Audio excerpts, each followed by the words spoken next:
नमस्कार, मैं हूँ नेहा। मैं अभिनव। और मैं साक्षी झा। और हम तीनों आए हैं बहुत सारी सीढ़ियां चढ़कर मां मुंडेश्वरी देवी का दर्शन करने। और जैसा कि हम कहानियों में सुना करते थे, बचपन से सुनते आए थे, ना मैं यहाँ कभी आई हूँ ना साक्षी यहाँ पे कभी आई है, लेकिन अभिनव हमारे जो है वो बचपन से यहीं रहे हैं और बचपन से जो है वो माता मुंडेश्वरी की कहानियाँ सुनकर ही बड़े हुए हैं। हमने जो कहानियाँ सुनी है उसके हिसाब से पूरा मतलब माता पार्वती का, भगवान शंकर का पूरा परिवार यहाँ पे विराजमान है और चंड मुंड का वध कर कर जो है वो माता यहाँ पहुँची थी और उसके बाद यहीं विराजमान हो गई। हजारों साल पुराना कहा जाता है कि ये मंदिर जो है वो हजारों साल पुराना है। और इसके अलावा सबसे बड़ी बात मुझे जो लगी कि जब हम लोग यहाँ पर आए तो जितना इतिहास हमने सुना था, जितना हमने इसके बारे में कहानियाँ सुनी थी, जब इसकी दीवारों को हम स्पर्श करते हैं ना, तो ऐसा लगता ही नहीं कि ये मंदिर जो है वो इतने हजार साल पुराना है। ऐसा लगता है कि इसकी मूर्तियाँ जो हैं और इसकी दीवारें जो हैं वो बिल्कुल अभी तक जीवंत हैं। हमें तो ये भी सौभाग्य मिला कि हम माता को स्पर्श कर पाए, तो ऐसा लगा कि जैसे कि जीवंत चीज़ें हैं सब कुछ, है ना। आप तो बचपन से कहानियाँ सुनते आए हैं माता मुंडेश्वरी की, आपने क्या कहानी सुनी है? कहीं ना कहीं राक्षस चंद्रमुंड जो है, राक्षस, उनके विनाश के लिए माता ने धरती पर अवतार लिया था। यही वो जगह है जहाँ माता ने राक्षस का वध किया था। और कहीं ना कहीं देखा जाए एक तरह से तो कहीं ना कहीं पूरा शंकर परिवार, कार्तिकेय, माता पार्वती, शंकर भगवान और गणेश जी इस मंदिर में स्थापित है। कहीं ना कहीं कह सकते हैं कि अगर आपको आना है तो यहाँ पूरे शंकर फैमिली का एक साथ ही दर्शन हो जाएगा। अच्छा, ये भी हम देखें कि यहाँ पर जो है मतलब जो सीढ़ियाँ लगी हैं उसमें भी पंखे लगे हैं, तो हम सोचे कि पंखे क्यों लगे हैं। फिर मुझे जब पता चला कि हम लोग तो बहुत खाली माहौल में आए हैं, नवरात्रि में यहाँ पर इतनी भीड़ होती है कि लोग को जो है था नहीं लगता यहाँ जी, पर। साल में 2 नवरात्रि आता है। हाँ। कहीं ना कहीं लगभग रोज 1 लाख से ऊपर लोग यहाँ आते हैं दर्शन करने। नवरात्रि के मौके पर, चैत्र और आश्विन दोनों में। जो दोनों में मतलब पैर रखने की जगह नहीं होती, इतना भीड़ होता है। और यही नहीं, बिहार से ही नहीं, मध्य प्रदेश, छत्तीसगढ़, यूपी और झारखंड से लोग आते हैं और कहीं ना कहीं दूर दूर से भी लोग यहाँ आते हैं दर्शन करने। अच्छा, मैं सामने ये भी देख रही हूँ कि एक जो घेरा बना हुआ है उसमें मन्नत की बहुत सारी चुनरी बांधी हुई है। कैसा लगा साक्षी आपको मंदिर देखकर और वो सब देखकर? मंदिर तो बेहद अद्भुत है, मतलब कि जितना इसके बारे में बोला जाए उतना कम है। और ये एक पौराणिक मंदिर का जो एक दृश्य होता है ना, वो यहाँ पर देखने को मिला, क्योंकि हमारे देश में कई ऐसे मंदिर है जो हजारों साल पुराना है। और अगर इसका आंकड़ा हम आपको बताएं तो हमें जैसा पता चला है कि ये मंदिर करीब 2000 साल पुराना मंदिर है और आज भी इस मंदिर में जो चमक है वो वैसे ही बरकरार है। आप जब अंदर आएंगे ना और इस मंदिर को स्पर्श करेंगे तो आप वो खुद महसूस कर पाएंगे। और हम जब जैसे सीढ़ी से ऊपर आ रहे थे ना, हम अपना एक्सपीरियंस आपसे शेयर कर रहे हैं कि जब सीढ़ी से ऊपर आ रहे थे, मतलब इतना अद्भुत लग रहा था कि पता नहीं कहाँ स्वर्ग में जा रहे हैं, कुछ ऐसा ही महसूस हुआ। और जब माता रानी के चरणों में बैठे थे तब तो क्या उस समय की क्या एक फीलिंग थी, वो तो मतलब शब्दों में इंसान बयान नहीं कर सकता। लोग यहाँ के बारे में जानने लगे, जब यहाँ की महिमा चारों तरफ फैलने लगी तो इसको बहुत हद तक बनाया गया। लेकिन समझिए कि उस समय में इतने ऊंचे पहाड़ पर इतनी बेहतरीन नक्काशी करने वाले लोग आए होंगे, कहाँ से मशीनें लाई गई होंगी, ये सब अपने आप में सोचने वाली बात है। और कितना भव्य ये मंदिर होगा कि उसको तोड़ने के बाद इतना पत्थर निकला कि चारों तरफ ये एरिया जो है वो उसी पत्थर से घेरा हुआ है। अगर मंदिर के अगर चमत्कार की बात करें तो यहाँ पर हमने पंचमुखी शिवलिंग देखा। चामुंडा जो माता रानी है उनके जस्ट ठीक सामने है वो शिवलिंग है। और कहते हैं ना कि जो 3 पहर है, तीनों पहर पे शिवलिंग का जो रंग है वो बदल जाता है। तो ये अपने आप में बहुत अनोखी चीज़ है, क्योंकि अब देखिए इतना सुंदर मंदिर है तो बिल्कुल हम ये कह सकते हैं कि बड़ी दुर्भाग्य की बात है कि इस मंदिर का जो नवीनीकरण होना चाहिए था, ताकि बाकी लोगों को पता चल पाए जो बिहार से बाहर रह रहे हैं या फिर देश से बाहर भी रह रहे हैं, उनको इस मंदिर के बारे में जानकारी होनी चाहिए। अभी यहाँ पे इको पार्क का भी उद्घाटन हुआ है। बिल्कुल बिल्कुल, लगभग लास्ट ईयर ही हुआ है और लगभग 10 एकड़ में बना है। और एक मंदिर की एक और अच्छी बात है कि रक्तहीन बलि होता है। बिल्कुल बिल्कुल, जो लोग आते हैं बकरा चढ़ाते हैं, माता के पैरों में बिल्कुल मूर्छित हो जाता है वो। और जब तक जो यहाँ के प्रधान पुजारी है, जो पुजारी हैं, जब तक माता के चरणों में से पुष्प उठा के जब तक मारेंगे नहीं तब तक वो बकरा खड़ा नहीं हो पाएगा। मतलब समझिए एक तरह से वो बिल्कुल न्यूट्रलाइज हो जाता है, कहीं ना कहीं बिल्कुल सुस्त पड़ जाता है, कुछ अचेत हो जाता है। जी, अचेत हो जाता है, बिल्कुल जी। और उसके बाद बिल्कुल जीवित भी हो जाता है। बिल्कुल जी होता है। जैसे ब्राह्मण जो हैं या जो पुजारी हैं, जैसे ही पुष्प चढ़ा के माता के पैरों का मारेंगे तो कहीं ना कहीं वो बिल्कुल जीवित होकर खड़ा हो जाएगा। ये भी कहा जाता है कि यहाँ की बलि देखने भी लोग जो है वो दूर दूर से आते हैं, मैंने सुना है।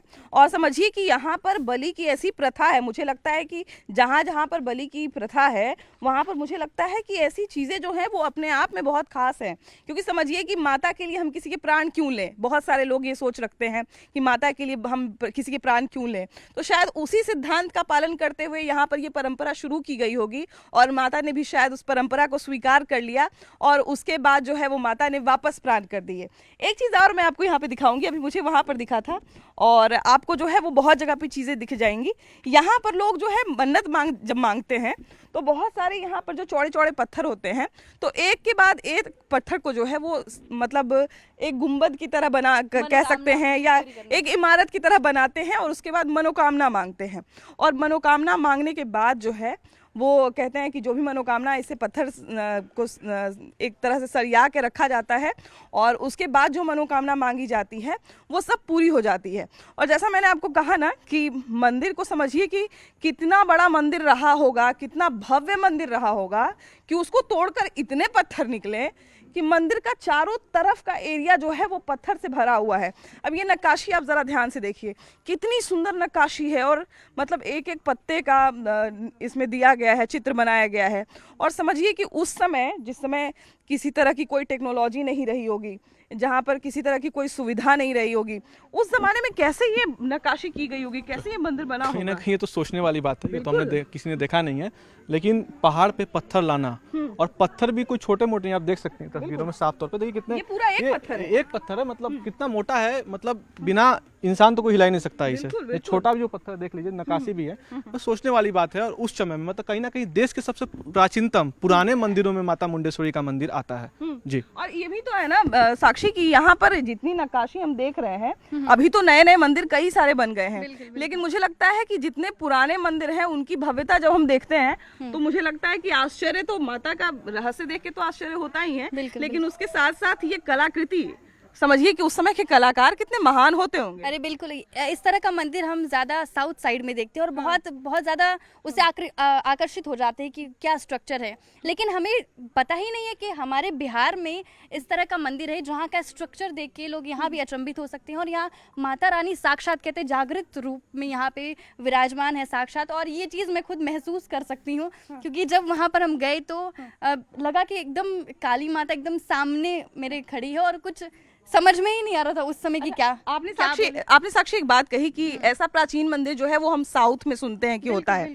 अगर हम इस मंदिर की भी बात करें, माता मुंडेश्वरी के मंदिर की भी बात करें, तो ये देश का दूसरा सबसे प्राचीन मंदिर कहा जाता है। एक दावा किया जाता है साउथ इंडिया में, है ना, कि एक मंदिर जो है सबसे पुराना साउथ इंडिया में है और दूसरा सबसे पुराना मंदिर मतलब देश का सबसे पुराना मंदिर जो है माता मुंडेश्वरी का मंदिर। एक और चीज जो मुझे यहाँ पर नजर आई है, मुझे लगता है भगवान बुद्ध की यहाँ पे देखिए, मतलब मैं 100% श्योर तो नहीं कह सकती, लेकिन वो जो स्ट्रक्चर लग रहा है वो वैसा ही है। इसका भी कुछ ना कुछ वो आप बिल्कुल क्योंकि आप देख सकते हैं वहाँ पे जो स्ट्रक्चर है वो मुझे अचानक दिखा। तो कहीं ना कहीं अगर देखा जाए तो अगर हिस्ट्री की माने तो ये जो बुद्धा सर्किट लोग कहते हैं इसे, गौतम बुद्ध बनारस से बोध गया इसी रास्ते जाते थे।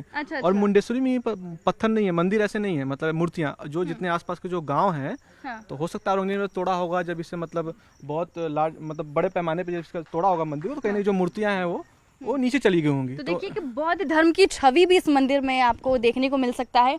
और देखिए यहाँ का स्ट्रक्चर देखिए कितना खूबसूरत है।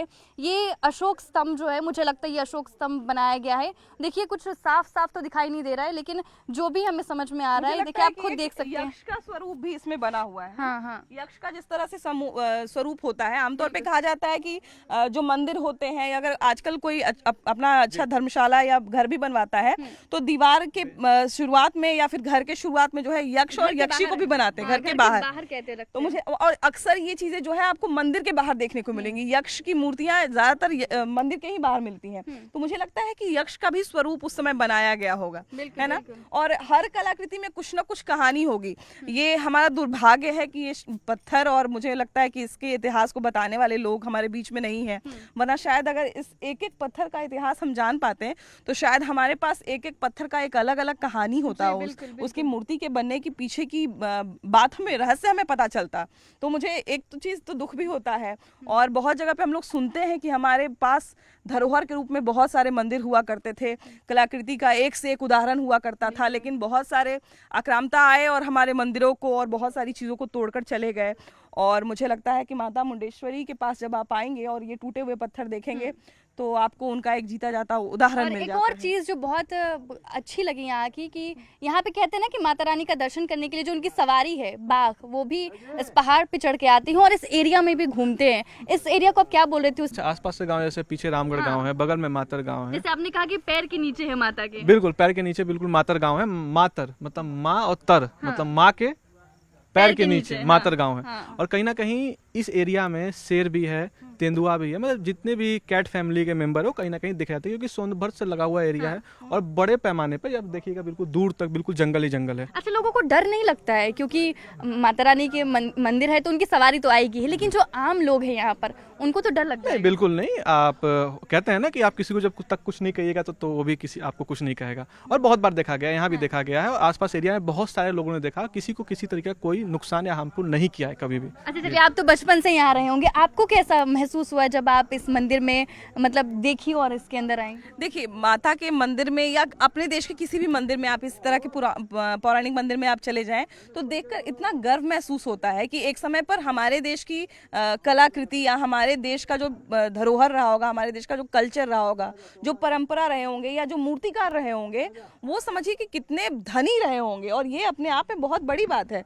और मुझे लगता है कि ऊपर में, लेकिन जब मैं जब भी पीछे देख रही हूँ ना तो मुझे एक बहुत दुख हो रहा है कि काश कि ये सारे पत्थर जो है वो अपने स्वरूप में होते और मैं देख पाती इसको। जी कहीं ना कहीं चलिए दिखाते हैं आगे आपको। और ऐसे शब्द हैं इस मंदिर पे लिखे हुए हैं, जो पत्थर है आज तक कोई पढ़ नहीं पाया, ये भी नहीं बता पाया है कि कब के ये शब्द थे और कब ये भाषा उपयोग में लाई जाती। पुरातत्व विभाग अभी जांच कर रही है इस पे बिल्कुल। कि क्या इसका रहस्य है। और एक और चीज कहते हैं ना कि जो माता रानी यहाँ पे विराजमान है, उनके पैर के नीचे एक सुरंग जाती है, लेकिन वो सुरंग कहाँ निकलती है ये इस पर भी अभी जो पुरातत्व विभाग है वो जांच कर रही है कि आखिरकार वो सुरंग निकलती कहाँ है। तो अच्छा, अभी जो है हम ये देखने जा रहे हैं, जैसा कि अभिनव अभी बता रहे थे कि कुछ ऐसी भाषा लिखी गई है, कुछ ऐसे लेख लिखे गए हैं जो पता नहीं चलता। बिल्कुल दिखेगा नहीं, लेकिन आप अगर महसूस करिए इस चीजों को, देखिए बिल्कुल पत्थर पे ऐसी चीजें लिखी गई हैं जिसे आप मतलब कोई आज तक पढ़ नहीं पाया। ऐसे बहुत जगह है पूरे हालांकि पहले तो शिलालेख ही लिखे जाते थे, पहले कागजों में तो लिखा जाता नहीं था, शिलालेख जी, लिखे जाते जी। थे। लेकिन काफी ये लग रहा है कि लाइन में लिखा देखिए, हुआ है, बिल्कुल पूरा बिल्कुल। लिखा हुआ है। मतलब ये आज तक रिसर्च ही चल रहा है पुरातत्व विभाग की तरफ से, लेकिन अभी तक ये क्लियर नहीं हो पाया क्या लिखा गया, किस सदी की ये शब्द है और कब ये भाषा।